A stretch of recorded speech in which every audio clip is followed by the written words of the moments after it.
నేను సర్జరీ చేసుకున్న హాస్పిటల్‌లో నాకు నచ్చింది ఏంటి అంటే, ఆఫ్టర్ సర్జరీ ఎవ్రీ 1 అవర్‌కి ఒక జూనియర్ డాక్టర్ వచ్చి మానిటర్ చేయడం అండ్ హెల్త్ కండిషన్ కనుక్కోవడము అలా చేశారు. మేము సెపరేట్ రూమ్ తీసుకున్నాం కాబట్టి అలా కేరింగ్ ఉన్నారు. అందరికీ అలా చేస్తారో తెలీదు కానీ, ఒకటి చెప్పాలా, సర్జరీకి వెళ్ళే ముందు ఫుల్ భయపడిన సిస్టర్స్‌ని అడగడము, పెయిన్ ఉంటదా? ఏమైనా అవుతదా నాకు అనుకుంటూ అలా అంటుంటే మా వారు, "నువ్వు టెన్షన్ పడితే ఇంకా సెలైన్స్ ఎక్కువ పెడతారా? ఎంత టెన్షన్ పడితే అంత సెలైన్స్, అంత ఇంజెక్షన్స్ ఎక్కువ పడతాయి. భయపడకు" అన్నారు.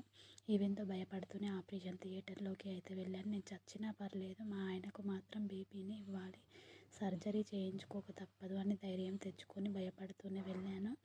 ఇలా సర్జరీ అయ్యాక ఒక 4 to 6 months మెడిసిన్స్ యూజ్ చేశాను. తర్వాత నేనే నచ్చక స్టాప్ చేసేసానమాట 2023 వరకు. మళ్ళీ 2024లో హోమియోపతి గురించి సెర్చ్ చేశా గూగుల్‌లో. ఒక 6 months సెర్చ్ చేశా. ద బెస్ట్ ఫీడ్బ్యాక్ రివ్యూ ఉన్నటువంటి